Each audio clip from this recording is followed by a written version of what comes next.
Hi, I'm James, Frameline's Executive Director, and welcome to the talk, Queer in the Time of COVID. Now, this is an informal chat with representatives from queer film festivals across the world about how their organizations have tackled the last 18 months of the COVID pandemic. It's about how they've connected with their audiences, and it's about how the queer film festival landscape has changed. And it's also about looking forward to 2022. I hope you'll enjoy it. So let's bring on the panelists. Hi, everyone. I might just have you introduce yourselves if that's all right. Spiro, do you want to go first? Yeah, for sure. My name's Spiro Economopoulos, and I'm the program director for the Melbourne Queer Film Festival. The film festival is one of the oldest and largest LGBTIQ plus film festivals in the Southern Hemisphere, and this year we're in our 31st year. Amazing. Lauren. Hi, everybody. I am Lauren House. I am pronoun fluid. I work as the executive director at the Inside Out 2S LGBTQ plus film festival in Toronto, Canada. We have been around, and we're in our 31st year, and we are Canada's largest queer film festival. Amazing. Damien. Hey there, I'm Damien Navarro. My pronouns are he, him, and his, and I'm the executive director of Outfest. Since we're all giving a little bit of a taste of how long we've been in operation, we are going to be celebrating our 40th anniversary this coming year. So in some ways, I'm just glad that COVID is just starting to trail out a little bit as we go into this. But thanks for having me. Ray. Hello, hi. I'm Ray Young. I'm a filmmaker. I make Twilight's Kiss. I am also one of the founders of the Hong Kong Lesbian Gay Film Festival, which is one of the longest running LGBT film festival in Asia. It's our 32nd year this coming year. Amazing. And Martha. Hi, I'm Martha. I'm the head of fest at Fringe in London, and we've been running 11, coming up to 11 editions over 10 years. And that's my intro, they, thems. Amazing. Thank you, everyone, for coming. You're all such an amazing group of people, so I'm so privileged to have you here. So this is a talk about COVID and what's happened to our festivals during this time. And I think for me, I'd love to hear from Spiro, because something very big happened when you were running your 2020 festival. Yes. What it was like. Yeah, so we last March was going to be our 30th anniversary, so it was actually a really big festival for us as well. We were celebrating our 30th, and obviously the pandemic hit, which was pretty devastating. 4 days into the festival, actually, so we had started the festival already and had to kind of shut it all down very quickly. It was pretty chaotic. We obviously had a lot of guests that were coming that were sort of stuck in between, like countries, and guests that were here that were trying to get home. And also, it was also new. We didn't have that roadmap that I suppose other festivals had in terms of, what we were going to do next. So we just had to shut it all down and kind of regroup and rethink about what the festival was going to be doing to, to kind of get it up and running again. Yeah, it would have been a huge shock. It's something that I've never had to experience, but yeah, you all handled it really amazingly. Yeah. Did it stop you? You did end up doing quite a few activities in 2020. What ended up happening?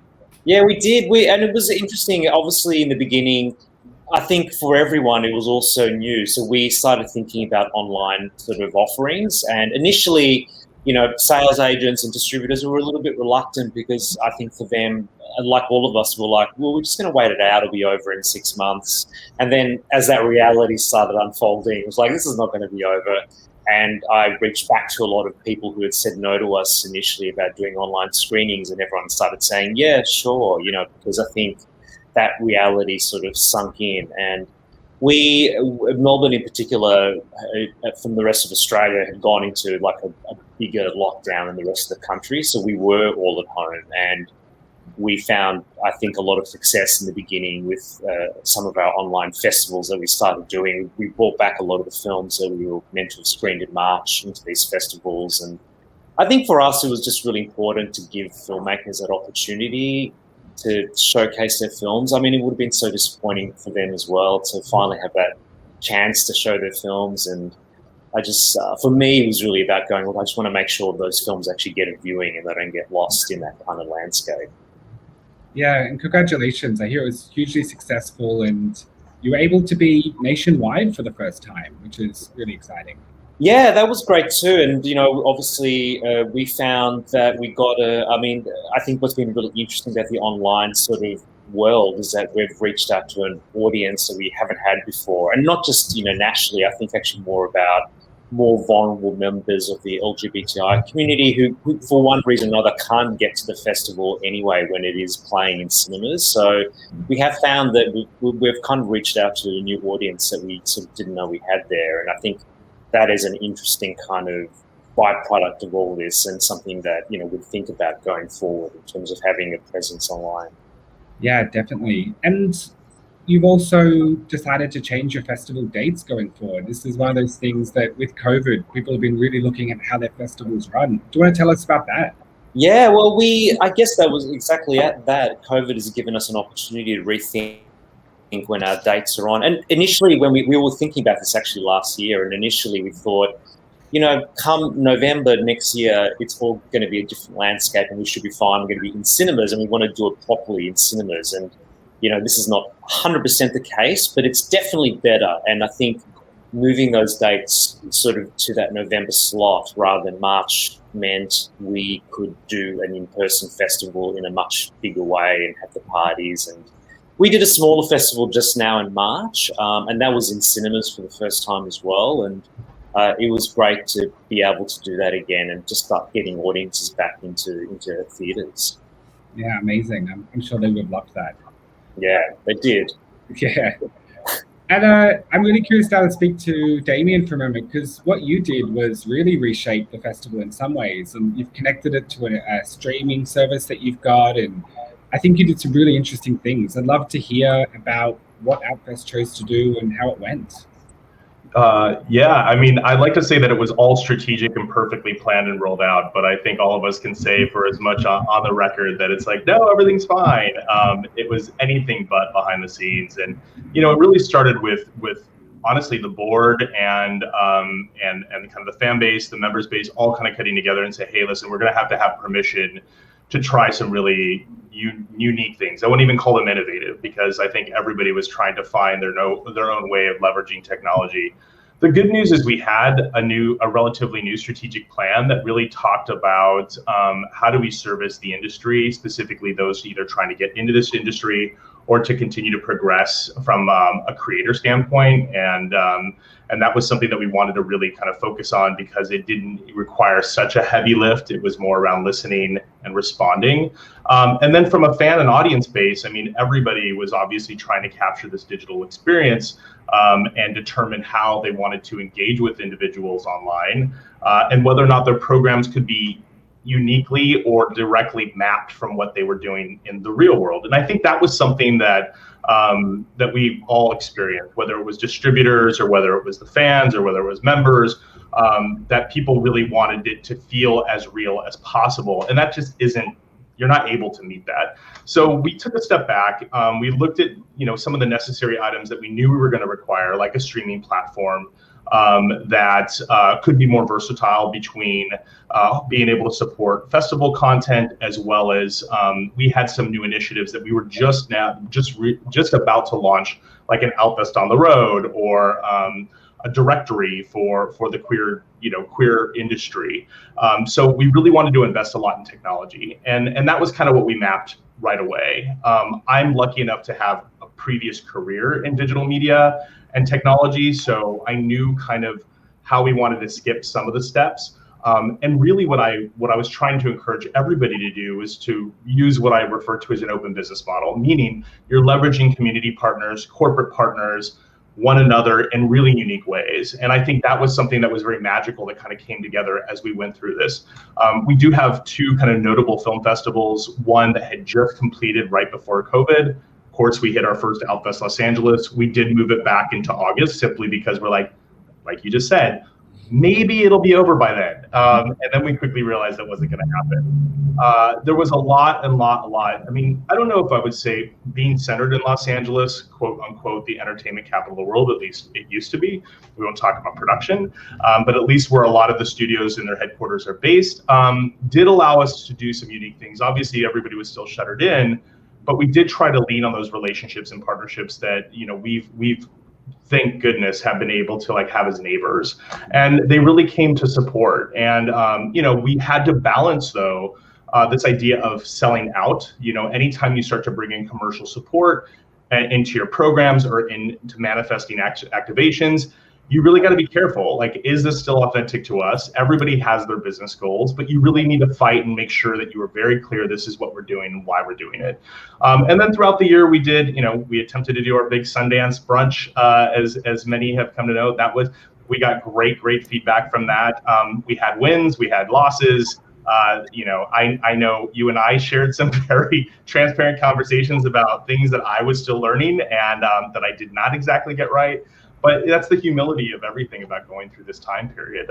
And the most exciting thing that, you know, we just recently saw was we did this first Outfronts, right? This kind of queer upfronts with television. We have seen that creators are bouncing around from streaming to television to alternate forms of media, music. And I'm sure all of us have seen programming now that is very hybrid between, you know, narrative, unscripted, music performances. And so we really tried to lean in that digitally to see if whether or not audiences would really want to encapsulate and enjoy it. Because when we do go back I would say offline, usually it's online, but as we come offline, those are the things that you want to now see if they will actually mirror themselves in real life.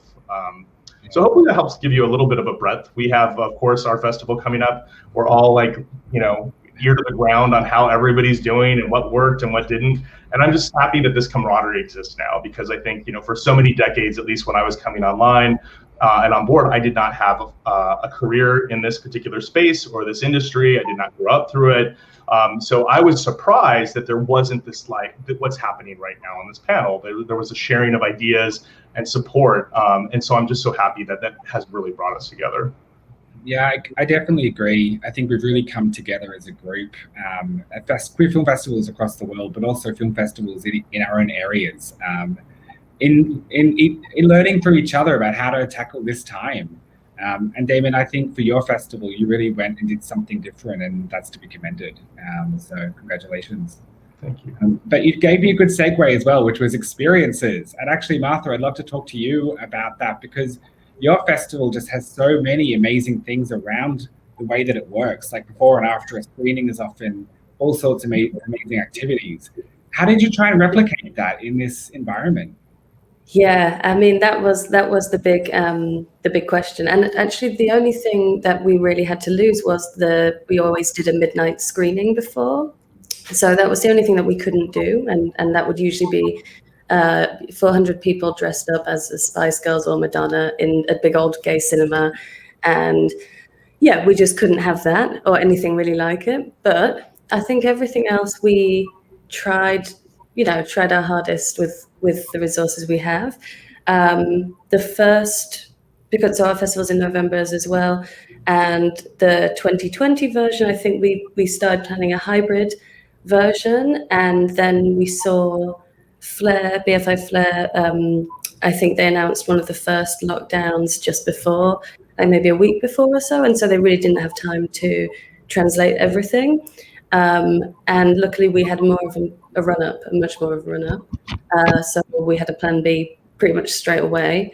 And it included usually one of our sort of regular ways of working is that we'll find a space and we'll do it up with whatever we can fit into all the spaces there.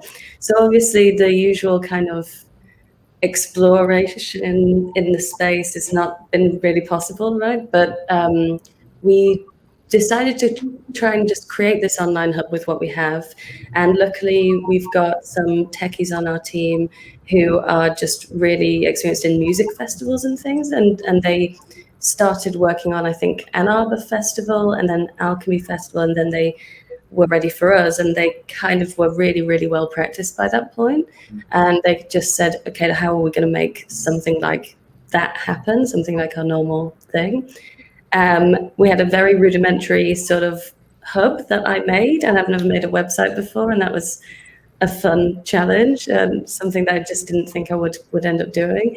And it worked, and it was just, I guess, that thing that I think Lauren was talking about a bit before we came on, of the anticipation and the programming and the pre-recording everything, and then the festival happens and it kind of feels like a normal day or even an evening off sometimes. It was a really strange feeling for the team, I think.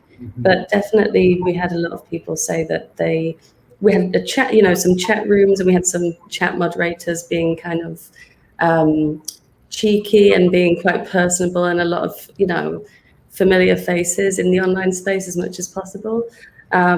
Definitely we missed having our friends from around the world there. That was the main thing, because even if they could go on the chat room, they can't access the film, so it kind of just doesn't really come along with it, right? But yeah, and we had some drag queen readings and some other supporting events that were all kind of pre-recorded and captioned by us in the weeks before, which was, so new. And as we've sort of touched on as well, like the level of access that we could achieve just in terms of physical access is huge. So that was just really nice. And I think that a lot of the audience that were the most appreciative and the most complimentary about this year's festival were people who said that they wouldn't necessarily usually get out like every day in a week, right, to something, or would usually just maybe not have the energy to go to 2 things in a day, and now they could. So that was, the main thing. Yeah, you touched on something that I think a lot of our audiences don't know, which is how much of the workload has shifted to pre-festival with all of the recording of these wonderful talks like this one. And then you get to the festival itself, and sometimes you are sitting there being like, I should be at a venue, or I should be doing something else. Yeah. You've already done the work, and it's just such a strange feeling to have this very different workload. And it caught us by surprise, Frameline, when we did our June thing this time last year, because we were so busy in the lead up. And then we had this 4 days of like, oh my gosh, are people watching the films? Like, do they like the films? I hope they like the films. And so it's great, Martha, that you did this stuff to try and connect and have people be able to connect with each other digitally. So it's really amazing what you've done. Oh, thanks. Yeah, I think that's the thing. We didn't really get to, I guess, get it to as many people as I would have liked, and that's the only thing that I think suffered a little bit. Was we got to keep the rest of the whole of the program, but certainly there was just no time really for a full marketing campaign by that point, because you're just captioning or doing all sorts of new tech things, and yeah, it's amazing. And Lauren, I'd love to talk to you for a moment, because you actually just finished a festival. It was just on. We did, yeah. We just went from May 27 to June 6. It was all digital all the time. Like you mentioned, pre-recording, all of the pre-festival ramp up was really full on, especially for this team, because similar, not quite as dramatic as Spiro's experience in Melbourne, but last year, our traditional dates are May, June. Last year, 30th anniversary, programs locked mid-March, COVID hits, and same thing with Optimism. We were hoping that by October 2020, things would be a little more opened up. So we stayed loyal to all of the work that had been programmed. We really wanted to make sure that that was hitting a screen, whether that was digital or a hybrid version. And then we decided to come back to the sweet spot in May. I personally just started on March 1st, so I'm a brand new ED to the organization. There was a bit of a gap between my predecessor leaving after the October festival. So this team tirelessly, boundless amounts of energy, flipped an entire 11-day festival around in 7 months with all of the same ramp up 143 titles, 11 days, just a lot of work to hit all those deadlines. So even though it felt like we were kind of getting a break by not having the full-on in-person experience, I think by then everybody was still sort of in a daze. On top of that, Toronto's been in lockdown for 289 days, one of the longest city lockdowns around. And so there was no way that we could do a hybrid, and the numbers were getting worse and not better. So it was just sort of that perfect storm of like, okay, we're all in lockdown. So we also branded with bubbles, floating bubbles, and we just decided in March, after I arrived at the festival, we should just embrace the bubble. This is our reality. Let's have fun with it. Let's make it a little bit better for all of us in Ontario that have been, in the stay-at-home order for so much time. Yeah. But the numbers were really good for our festival that we've just wrapped up. We had a few digital parties, different space. There might be a bit of fatigue around trying to socialize after hours and not just streaming. But we were worried that there would be streaming fatigue this far into it. But our numbers were as strong as they were in October. We've just last Friday moved into a stage 1. So we actually are planning some drive-ins over the summer with our fingers crossed that they will be green lit. We still don't know for sure, but yeah, it's been a pretty wild ride since I started on March 1st for sure. Yeah. And again, having this camaraderie internationally and being able to meet with other festival directors or programmers has been really great. Yeah, no, I agree. And I so relate to that time back in March where we all thought we could still do festivals towards the end of the year. And then now here we are, and you're on the same boat as Frameline. We're doing our second year of digital/hybrid festival. It just was, I would never have guessed, but here we are doing it again. So fascinating. Anyway, Ray, I'd love to talk to you, and I'd love to hear about how it all went in Hong Kong. But also, I'm going to throw in there, you released a film this last year in COVID. It's an amazing film. Do you want to tell us about your festival and your film? Okay. Hi, everybody. Our festival is not online because it's not really practical for the Hong Kong audience because all the apartments are very small and people live with their families. So if you have online, it's going to be very strange that someone wants to watch, like, say, Dry Wind, and then their parents are cooking in the background in the kitchen. So that is just not possible. So we have to do a physical. So we started the festival last September, hoping that it will last the whole 4 weeks. But of course, halfway, there was the cinemas have to be closed because there was an uprise of cases. So we have to stop the festival halfway and then restart it again this year in March when the cases came down again, but only like 50% capacity.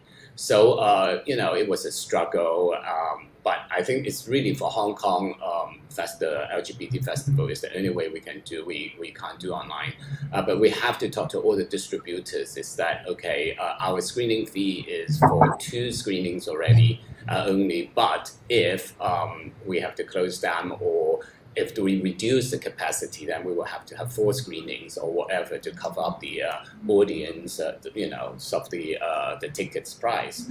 So that's something that we have to talk to all the distributors. Not all of them actually agree because they felt that, well, if you are having 4 screenings, that's 4 screenings. We don't care, what your capacity is. But it's happy to say that majority of the distributors are, friendly and willing to give us that.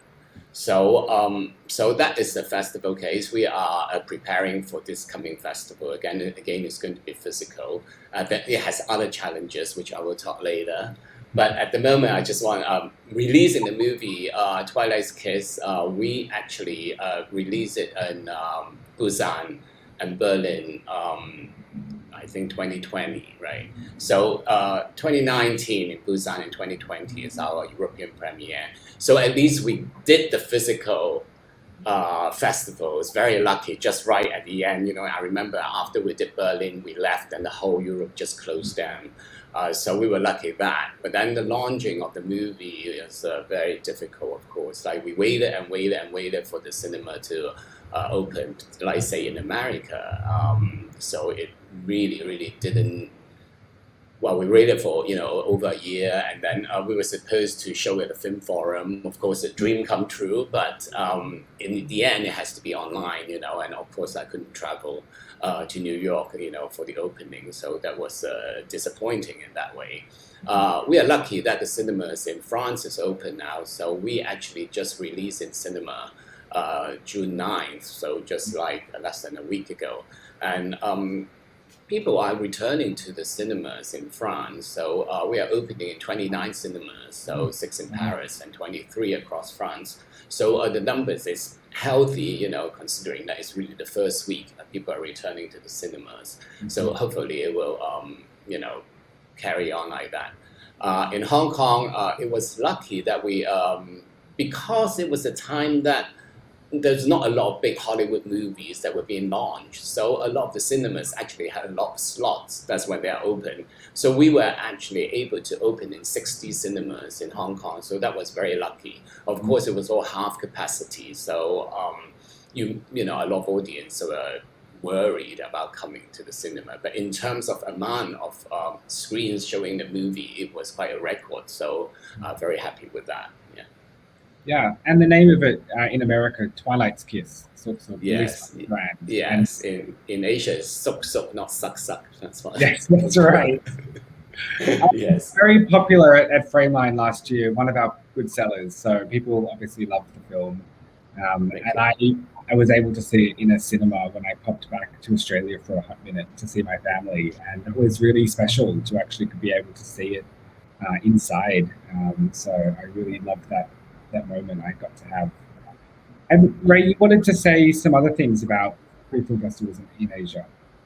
Yes, I think in general, as you know, there's a couple of things that make things are a little bit more conservative now. I think, as you guys know, that Hong Kong has the new censorship rules, so everybody is very worried about how that is going to change.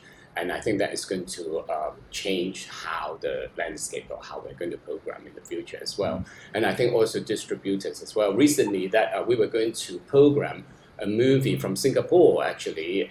It's about a heterosexual guy who works in a drag club and then eventually gets to know the drag queens and then become friends. So we thought we would have it as our opening movie. And then later on, we were told by the distributor that they do not want to associate that movie with a gay film festival, and therefore they are not going to let us show it, which I'm quite surprised that, of all the years that I've been programmed, I actually haven't experienced that somebody blatantly tell us that we do, when our movie especially is that kind of subject matter, that we do not want our film to associate with the LGBT film festival. So it kind of just shows that maybe in Asia things are going, slightly more conservative, So I also want to, sort of ask the programmers whether you guys have any experience that, a distributor basically saying that we do not want our movie to be shown in your festival purely because your festival is LGBT. On behalf of Frameline, I'll say they just don't reply to your email if that's what they want. Yeah. That's probably the way it works. I'm curious if anyone else has any other experiences. Yeah, because these guys, we were like emailing and talking to them for a while, and then they said they were interested until the very, very last minute, and they decided to pull out because some of the producers are very feeling very sensitive and basically didn't really want this movie to be associated. But it seems like they want to get the money from the audience, from the gay audience, but yet at the same time, they don't really want to be associated with you, so which is very odd anyway. Yeah, it really is very strange. Yeah. I'm just going to ask everybody one last question, and I'd love you all to chime in as you like. But streaming, it's how we've run our festivals this last year. What do we think about the future? Is it here to stay? Is it a part of a festival going forward? What does everybody see for 22 and onwards? Yeah, I think queer film festivals are about the community coming together and having that shared experience, as we all kind of know. But I think, as I was saying before, there is an element of it that is really valuable in terms of reaching out to audience members that are, potentially vulnerable or can't get to the festival. And even just for us, to be honest with you, as a festival that's so far away from everyone, one of the great perks that came out of online last year was I could do all these incredible interviews with filmmakers that, could never get to Australia because it's always too far or it's in between festivals. So it's kind of opened up that world for us a little bit as well, which is really great. Yeah, I was going to say similar. Our festival was streaming just across Ontario only, but it's a big province, a lot of rural, small towns, and remote locations, and that is the silver lining too that we really want to hang on to, is that level of accessibility, being able to reach people that are otherwise more isolated and can't get to the city. So we really, and similar too with artist talks, people that can't be at the festival, it's a really great way to connect. So and also who knows what's going to happen next year anyway. We don't have the same level of confidence maybe as you have in San Francisco and LA, but we definitely want to hang on to this hybrid model for sure and keep the digital happening. Yeah, I agree. I think that's our thought initially, was that we would definitely keep it as a completely unchangeable aspect that, from now we won't go back. What we have found though is, because we're a really small team, we're kind of a scattered team, but with not much time between us, I would say. So we've been just retraining each other, but it does take some time. So we kind of started out the start of this year just doing so many fun things, thinking we've got the capability now, let's just do all the things. And it's just been quite a bit of burnout, I think. And so we've kind of gone, okay, until we've trained up people on the tech, more people, then we're not doing anything else online. Mm-hmm. And it's a tricky one to balance, I guess. Yeah, that priority, that responsibility. Yeah, it's definitely important. Yeah, and Damien? I think it's here to stay. I mean, it's been debated for many years. I think what we saw as our mission, we were able to clearly drive our mission forward in one of two ways. To your point, Spiro, being able to, of course, have people come together, which is so powerful, especially now that we're starting to see more and more allies coming to festivals, and they're coming with their friends. And I know that one of the most popular things that we did was like a picnic in the park or family-friendly programming. So that's really exciting to see. But to Lauren's point too, I'm very interested about removing as many barriers as possible, to the point where we even had a very simple form to fill out for complimentary tickets, for streaming, because, it's not sweat equity at that point. It really is providing, and we're even exploring, whether or not we still have a subscription type of channel, or do we remove that? How do we leverage this to be able to reach more and more people? And when I tell you that the stories that we received, especially for those in rural communities, areas in which they've never seen themselves identified ever before or anything like this, it was really heartwarming. And I think when we talk about impact and how we demonstrate impact, that is what's really driving us forward. Yeah. And Ray, I know your festival didn't do much streaming. Do you ever see it as a part of the festival, or you're pretty much determined it won't be? Well, the only thing that we could do is basically ask filmmakers to do a recording and introduction, and then put it on the things. Because, one other big issue that we have is the language barrier. So if you do an online interview, majority of the audience possibly don't really understand. You will need to have subtitles. So that makes it very difficult for us to do that. And also for the reasons that I said before, that a lot of people, if they watch it at home, then they have to deal with their families. So so pretty much the only thing we could do is like a quick introduction and put it on our website. Yeah. Look, it'll be interesting to see what happens with all of our festivals and how the future, comes about, because we have had to rewrite, the rule book this last 18 months, and it looks like we're going to continue having to do that for a while to come. Look, I just wanted to say thank you so much for this amazing talk. It was so nice for us to be able to connect again. I also say a huge congratulations to all of you. I obviously know what it's like running a festival during this time, and it's hard work. And you've all done such an amazing job. And congratulations to you all and to your teams. And thank you so, so much. Well, back to you too, James. Thanks for having us, and really congratulations. I can't wait to get online and watch from Toronto. The programming looks amazing. It all looks super great. So congrats to you too. Thank you so much. Thank you so much.